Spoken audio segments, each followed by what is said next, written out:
자, 오늘도 한 편 좀 찍어보겠습니다. 믿어지지 않는 정도의 이준석 대표의 유력 대선 후보와의 대화 내용을 핸드폰으로 녹취해서 그 녹취록이 돌고 있다라는 소문, 아주 황당한 얘기죠. 이준석 대표를 만든 국민의 마음, 우리 헌정 사상에 처음 있는 일입니다. 최초의 일이죠.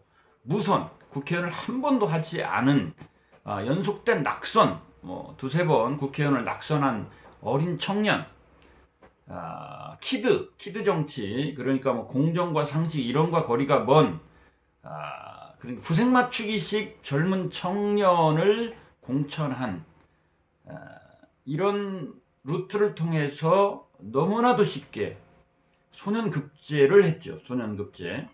이준석 대표가 36살 이렇다고 하니까 제가 지방의원을 2번 낙선하고요. 국회의원을 지금 2번 낙선을 했는데요. 제가 처음에 28, 9의 정치를 시작해서 31살 때 구의원을 출마해서 낙선했습니다. 아마 그때 이준석 대표가 중학생 정도 됐을 거예요. 저는 20여 년의 세월을 지방선거를 본인이 제가 4번을 지방선거와 국회의원 선거 포함 한 4번 정도를 본선 3번, 경선 1번에서 낙선을 했고요. 시골에 있는 형님들이 이제 시의원을 2번 하셨고 또 2번째 하고 있으니까 우리 집 선거만 한 9번 정도 치른 것 같으네요. 한국 정치사를 몸으로 겪으면서 저도 50대 나이가 됐는데요.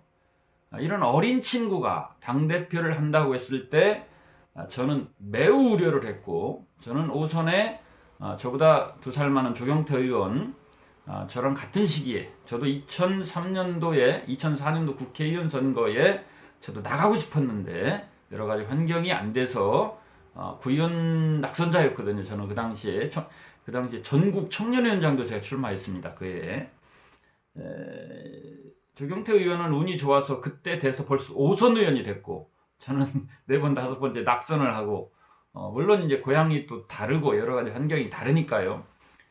그래서 저는 조경태 의원 정도 되시는 분이 당대표를 맡아야 되겠다, 이런 생각을 가지고 열심히 도와드렸고, 이준석 대표에 관해서는 이 당의 위기의식의 발로로 인해서 청년 정치인을 제1야당의 당대표, 그것도 대선과 지방선거의 총사령관 역할을 맡을 막중한 책임 있는 자리를 주어도 되는가. 그런데 어쨌든 두 전직 대통령의 구속 상태와 대선 지방선거 연속된 참패 속에서 치러지는 선거기 때문에 당대표를 그야말로 충격적으로 혁명적으로 이 어린 친구를 당대표를 만들었는데, 본인이 이 엄청난 자리, 국가 서열, 의전 서열로도 한 5위 안에 든다 그러죠. 국회의원이 100여 명이 넘는 제1야당, 온 국민 중에 절반 정도의 지지를 하는 제1야당의 총재, 당대표, 이런 자리를 이 어린 친구한테 맡겼는데, 이렇게 경솔하게 그 많은 국민들, 많은 시민들의 그 엄청난 기대를 한 몸에 받은, 정말로 온 국민이 얼마나 기대를 했습니까? 새로운 대한민국, 새로운 정치. 그런데 역대에도 보지 못했던, 경험해보지 못한 황당한 당대표와 대선 후보 간의 이런 황당한 어깨 싸움, 헤게모니 싸움, 이런 짓을 왜 할까요? 저 친구가 도대체 머리에 뭐가 들었길래 있을 수 없는 이 경망스러운 워딩들, 도대체 이 친구가 무슨 생각을 하길래, 저도 최근에 이제 이 정도 하다 말겠지, 이 정도 하다 말겠지를 몇 번, 근데 가면 갈수록 점이 가경이에요. 이제 대선 민주당에 넘겨주겠다는 건가? 언제 오는 기회인데 제1야당 대선 지지율 1위 나온 후보와 어깨싸움 하면서 인지도만 그냥 각인시켜서 저기 시골 상주에 가서 김종필 총재처럼 뭐 나이도 어리니까 어차피 대선 얘기 나오는 거 다 웃기는 얘기고 뭐 5년 후에 자기가 대선 후보 되겠어 뭐 이런 생각을 가지고 구선 의원 하겠다 이때다 하고 그냥 인지도나 쌓겠다 하고서 자기 급이나 높여놓겠다 하고서 아버지 뻘 대선 후보와 어깨싸움 하고 앙알거리고 뭐 이런 생각을 가진 게 아닌가라는 생각을 갖게 돼요. 그런데 그보다 훨씬 적은 자리에 진짜 말단 미말의 자리에서도 성실히 사는 많은 공직자와 노동자와 많은 이런 분들이 피와 땀으로 우리 한국 사회가 이 정도 살고 있고 유지되고 있고 미래를 향해서 나가는 건데요. 36살 먹은 어린애를 대한민국 제1야당의 대표를 만들어 놨더니 이런 개인적인 사심, 황당한 발상 이런 게 어디서 도대체 나올까? 정말 말단 미말의 그 자리에서도 특히 이제 공직자분들 9급부터 시작한 분들도 5급 사무관도 못 달고 고생하는 분이 90%는 되고 그럼에도 불구하고 조심하고 살고 자기 그 작은 자리에도 엄청난 책임감과 사명의식과 직업윤리와 이런 소명의식을 가지고 살고 있는데 이 어린 친구에게 너무 지나쳤나요? 너무 지나친 자리를 주니까 머리가 이렇게 돌았나? 이런 황당한 일을 우리가 지금 이제 겪고 있습니다. 문제는 수습인데요. 이걸 어떻게 수습을 해야 되느냐? 이준석 주변에 있는 그 참모들, 국민의힘에 이제 중요한 직책을 맡은 당직자들이 있겠죠. 당대표 주변에 있으니까 여러분들이 더 정신을 차려야 될 것 같아요. 여러분들도 그에 못지않은 나쁜 사람들인 것 같아요. 옆에서 아부나하고 사진이나 좀 같이 찍으려고 하고 이준석에게 나름대로 인간적인 솔직한 발언으로 충고를 했다면 이 어린애가 이렇게 막 가지는 않을 것 같아. 당신들이 아주 나쁜 사람들 같고 당신들이 좀 정치를 좀 다시 생각해야 되지 않나. 저는 이제 이렇게 보는 거고요. 그리고 이제 최근에 윤석열, 최재형, 홍준표 이제 3강으로 굳어진 것 같아요. 이제 세 분 싸움 같던데 감히 말씀드리면 윤석열, 최재형, 홍준표도 이 어린 친구의 이런 이 도발을 교훈 삼았으면 좋겠다. 이준석 현상, 엘리트주의. 불과 몇십 년 전만 해도 95%의 인구가 글도 못 읽었죠. 우리 이제 인류가 아주 극소수의 엘리트들이 사회 지배층을 형성하고 지식인을 이제 형성했던 역사를 통해서 우리가 여기까지 왔는데요. 지금은 이제 정보가 보편화돼 있고, 특히 이제 우리 대한민국은 전 세계 유례없는 지식인의 나라죠. 고졸 이상의 택시기사 10년 이상 한 분들은 저는 웬만한 국회의원들보다 더 똑똑하다라고 생각하는 사람입니다. 제가 실제 대화를 해봐도 그래요. 오히려 명문대를 나온 사람들, 특히 이제 서울법대 출신이 2명이죠. 윤석열, 최재형. 그 다음에 이제 홍준표 대표는 고대법대를 나오셨는데, 이런 분들이 정상인이 아닌 경우가 많아요. 정상적 사고를 못하는 경우가 많아요. 지나치게 엘리트 주변에 둘러싸여 살았고 특권층을 누리다 보니까 일반 상식적으로 생각하지 못하는 경향이 좀 있습니다. 이준석, 지금 누가 이준석을 이해할 것 같아요? 당원들 충격적이죠. 정신이상자 아닌가 이 정도 생각할 것 같아요. 그런데 이런 엘리트주의, 특권의식을 가지고 여야가 이제 어쨌든 이재명도 변호사고 이낙연도 서울대 출신의 이제 기자 출신이고 우리나라 0.1%의 상류층입니다. 이준석을 보면서 좀 교훈을 얻어야 될 것 같고요. 결국은 대선 그렇게 어려운 게임이라고 안 봅니다. 이런 특권 의식을 내려놓고 이런 황당한 발상을 좀 내려놓고 진심으로 대다수의 국민, 평범한 사람들의 마음을 읽어내기 싸움이고 그 마음에 적어도 저 사람이면 좋겠다라고 하는 생각을 갖게 하기 싸움인데요.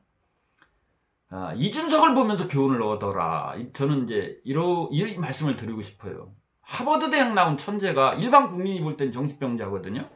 일반 국민들이 볼 때는 뭐 놀래서 지금 뭐 뒤로 자빠지고 있어요. 특히 이제 정권 교체를 바라는 당원들은 놀래 자빠지고 있고 민주당은 박수 치고 뭐 이준석만 TV에 나오면 좋죠. 이제 야 이게 웬 떡이냐 하겠죠. 응? 근데 이제 이런 엘리트주의, 특권의식 이런 부분들을 냉정하게 좀 우리 대선 후보들이 나는 이준석 닮은 데가 없는가를 고민해 볼 필요가 있다. 그리고 큰 프레임 차원에서 접근하고 사사로운 또 이준석을 가지고 또 이용하려고 하는 그런 마음, 이 국민들이 용납하지 않습니다. 강아지 고양이도 이뻐한 정도를 눈빛 보고 알아봐요. 우리 대선 후보들이 다 내려놓고 진심으로 나라를 걱정하고 백성들을 걱정하는 마음으로 고민하고 자고면 하지 말고 일희일비 하지 말고 오로지 국민만을 바라보고 사고를 하고 생각을 하고 집중을 한다면은 국민들의 마음을 얻을 수 있는 이런 워딩들, 발상들이 나오지 않을까, 정책들이 나오지 않을까. 뭐 특히 이제 이번 대선은 부동산 선거지 않습니까? 자산에 의한 신분 사회를 만들어 버렸어요. 아무리 열심히 살아도 내 집 마련의 꿈을 끊어놔 버렸어요. 지금 이 정권이. 누구 탓이라고 하겠습니까? 무조건 정권용만 한다고 해서 이게 국민들이 이해할 일도 아니에요. 지금 솔직한 얘기로. 그러면 이 문제를 근본적으로 어떻게 해결하고자 하는 그 고민은 이준석 수준의 엘리트들이 옆에 있어서 그 사람들 머리에 나오지 않습니다. 국민들은 콧방귀 껴요. 누가 사기를 더 잘 치냐, 뭐 이 정도 게임 정도 가지 않습니까? 지금 국민들이 진심으로 느끼는 고민의 깊이 있는 워딩들이 나와줘야 돼요. 그리고 그런 대안들이 나와줘야 됩니다. 유승민 서울대 경제학과 나왔다고 어림없는 소리예요. 10년 이상 택시기사, 고졸 이상의 택시기사가 유승민보다 훨씬 똑똑합니다. 부동산 문제 그렇습니다. 저도 토목 사업을 했고 어릴 때부터 나라 걱정했고 정치, 건축 사업, 연산서 공장도 했고요. 여러 가지 사업을 해서 우리 국토에 대한 그 면적 현장 감각, 그리고 이제 인건비, 자재비, 원가를 알고 있습니다. 지금도 30평 아파트 2, 3억이면 충분히 질 수 있어요. 근데 피가 2, 3억이 붙는 나라예요. 불안심리, 투기심리, 나라가 미쳐있죠. 지금 부동산 문제. 그러면서 이 부동산 광풍은 결국은 비수가 돼서 대한민국 국민들 가슴에 꽂힙니다. 지금. 바로 지금 집값 비싼 거요? 저는 5년 안에, 늦어도 10년 안에 집이 너무 많아서 걱정이고 집이 폭락해서 걱정하는 때가 바로 옵니다. 바로 오죠. 버스가 이쪽으로 지나치게 휘청거리면 반대로 그대로 가게 돼 있어요. 반대급부의 쓰나미가 지금 집값 때문에 고민하는 것 때문에 더 큰 고통이 반대로 이제 폭락으로 아파트만 가격이 떨어지는 게 아니라 사람들도 아파트에서 막 우르르 떨어질 수가 있어요.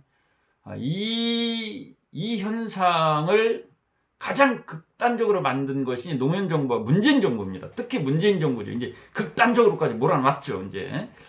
그래서 이런 위기의식 속에서 치러지는 대선, 더 큰 위기를 만들고 있는 이준석 대표, 이준석과의 사회 지도층, 각 당의 후보들이 이런 대한민국 1%, 0.1% 엘리트들이 지금 감싸 안고 있죠. 지금. 그래서 이준석을 통해서 교훈을 좀 얻었으면 좋겠다. 국민이 바보가 아니다. 국민이 사실 하느님이죠. 하느님. 얻어맞고 당하는 것 같아도 다 쳐다보고 있어요. 쳐다보고 있고 그래도 조금 누가 나은가, 덜 나쁜가 싸움이죠. 좋은 사람 찾기 선거가 아닙니다. 대한민국 선거는. 그래도 저 친구가 조금 나은가? 여기서 표가 가는 거지 좋아서 찍는 사람 별로 없어요. 지금. 그래서 이준석은 제가 봐서는 본인을 위해서라도 당대표를 내려놓고 비대위 체제로 갔으면 좋겠다라는 생각을 저는 하고요.